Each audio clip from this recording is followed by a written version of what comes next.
স্পষ্টভাবে বলেছে, একটা লাশ পড়লে দুইটা লাশ ফেলাতে হবে। কারা ফেলাবে? বাংলাদেশের বিজিবি। তাদেরকে সিংহের গর্জন দিতে হবে। গতকাল যেভাবে প্রতিরোধ গড়ে তুলেছিল, আমরা বিজিবিকে বলবো, তোমরা হাসিনাকে রক্ষার চেষ্টা করেছ, এখন সীমান্তে জনগণকে রক্ষার মাধ্যমে তার প্রায়শ্চিত্ত করো। তোমরা যেভাবে ছাত্র জনতার বুকে গুলি চালিয়েছ, আমরা কিন্তু ভুলে নাই।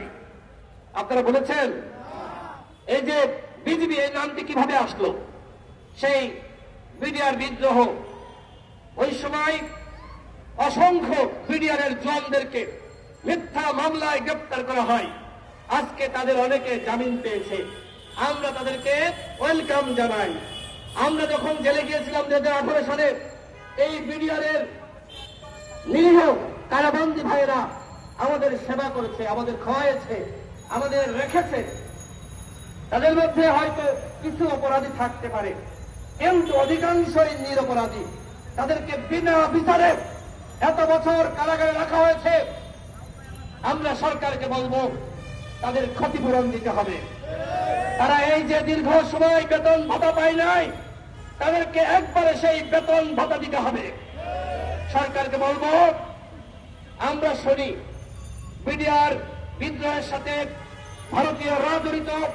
ওই সময় ভারত থেকে একটি প্রশিক্ষিত বাহিনী এসে বাংলাদেশের সেনাবাহিনীর 57 জন অফিসারকে হত্যা করে। ওদেরকে খুঁজে বের করতে হবে। আমরা ওদেরকে ছাড় দিতে রাজি নই।